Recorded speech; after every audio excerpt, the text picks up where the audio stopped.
Hi there, ladies and gentlemen, my name is Mangs, and I welcome you guys to this banner review. We're going to be taking a look at the newest banner today, the Farfetched Heroes that got released. You guys seemed to like it last time when I did a review of the Halloween banners. I'm going to do it again, just going to be my opinions and thoughts around the new units, and yeah, hopefully you'll like it. So yeah, I look like a corpse. I've been up all night to watch the stream. It's currently like 1 in the afternoon, and I have to stay awake until at least like 6 o'clock in the evening so I can go to bed. But yeah, it's getting really tough. Anyway, we have to get this one out. So by the way, if you haven't seen my video with me and Stevie from Lucky Crit, you should definitely go do that. We have a big video, 15 minutes of us just talking about the stream and giving our opinions and sharing our thoughts. It was a good time. Stevie is a lot of fun. He's such a great guy. So definitely go check that out if you haven't yet. So yeah, today we're going to take a look at the 3 new units on the banner. I'm not going to be taking a look at the 4th one, Joshua, because he's going to be a Tempest Trial reward later. He's not actually on the banner, so we'll be talking about him later when he comes out. So yeah, first and foremost, should you summon on this banner? That's the big question. Well, of course you should, because Dorcas is on it. So, you know, you have no choice in that regard. You got to get Dorcas. But you do have to be a little bit wary, especially if you're a free-to-play player like me. If you got limited orbs, you might want to hold back a little bit because, of course, you're going to get the Legendary Hero Summoning events coming up very soon, which features some pretty insane heroes at an 8% summoning rate.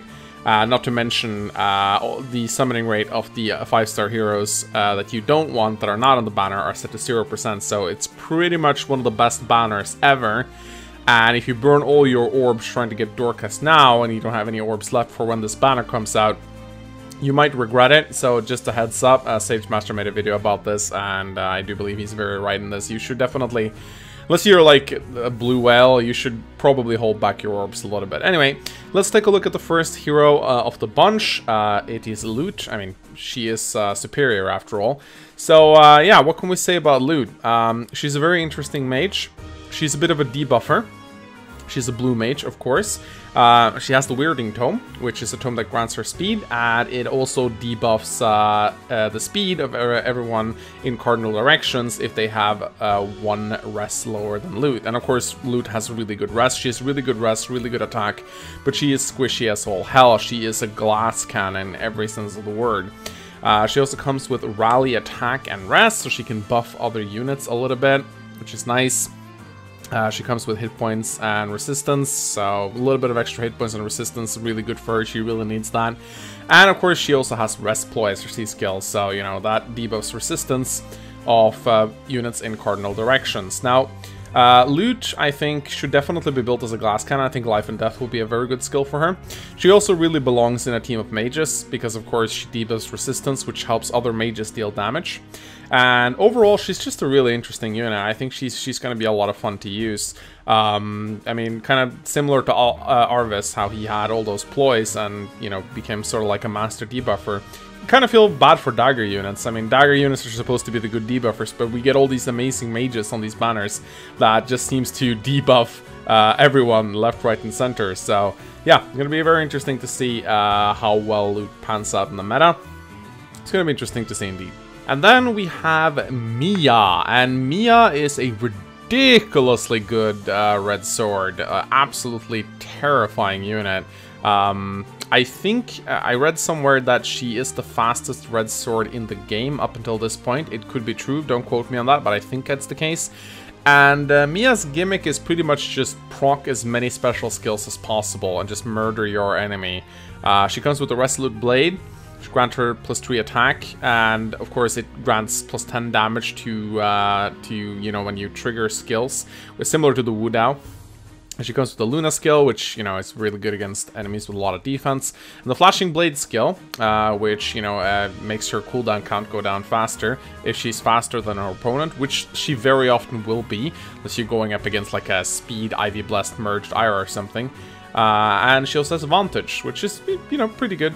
I think definitely with Ira, you want to really just focus a lot on whatever you can give her that will make her skills proc faster, because of course she does deal that extra 10 points of damage whenever she procs her skill. You might want to swap the Luna for a Moonbow. I think. I think that would be solid, but Luna definitely works as well. I'd probably give her like either the +3 Sacred Seal, sorry, the +3 speed, because of course speed is so important for her. Maybe even the Threaten Speed skill to debuff speed around her. You know, just in case you do go up against someone who is faster than her. Or maybe the Quicken Pulse Seal, just to make sure that she procs her skills even faster. Basically, you just want to get down to the skill proc and just have her murder whatever she goes up against with either Luna or Moonbow. A really, really good unit. And definitely worth pulling, I think. We've had a lot of good sword units come out as of late, but I think Mia might just be one of the better ones. It's going to be very interesting to see. And lastly, we of course got everyone's favorite meme lord. It is the Dorcas, and Dorcas is by far, I think, the most interesting unit on this banner, and probably what a lot of people will try to spend their orbs on, not only because he's a meme lord, but because he's legitimately a really cool unit. So of course, Dorcas, the best way to describe him is just Hector, but without his armor. Which of course sounds really good because, you know, he can move farther and he's not weak to armor slayers, but it also means that he can't get like armor buffs, so he can't be part of an armor emblem team like Hector can. But of course he has his Stout Tomahawk, which is a axe with a built-in distant counter, which is really good. I mean, unlike Hector, you can't like inherit the distant counter skill over to other units, but he also doesn't have to take up a skill slot for it, which is really good. It comes with Draconic Aura, which buffs his attack, pretty good. I think this is a skill you might want to consider keeping on him, possibly. And the Fierce Stance grants him extra attack when he's attacked, so Dorcas is really good at enemy phase. With his distant counter, he's sort of supposed to be sort of like a defensive unit, just like Hector. And of course, quick riposts. You know, unit automatically makes a follow-up attack if attacked. If he's below 70% health, of course, Dorcas has a shit ton of health. He's really, really bulky in a way. He's pretty slow though. And he also comes with Infantry Pulse, which is an infantry buff. You know, he gets a -1 special cooldown charge to all the infantry allies around him that has less hit points than him, which is going to be a lot because Dorcas has a crap ton of hit points. He's like no Arden, but he's pretty far up there with in terms of hit points. So I definitely love Dorcas a lot. He sounds like such a fun unit to use personally. He'd be pretty weak to mages though. His resistance is kind of shit. But aside from that, I think he'll murder a lot of units with his distant counter. It's going to be very interesting to see. I seriously hope I pull him. Of course, giving him like Poison Strike as his skill is a fun meme build. A lot of people are going to do it, I think. We're probably going to see that show up in Arena a lot. Can it be viable? I don't know. You guys decide, really. Alright, so that was my short review of the new banner, Farfetched Heroes. I'm definitely gonna spend a couple orbs trying to get Dorcas. Would be nice to get some of the other units too, but it's mainly Dorcas I want. But again, remember, save your orbs for the upcoming Legendary Heroes banner. You definitely don't want to miss out on that. It's gonna be absolutely insane.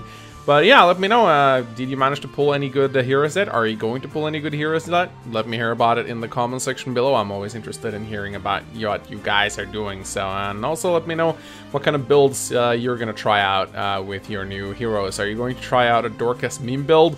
Is there anything else than Poison Strike we can give him to, you know, increase his meme factor?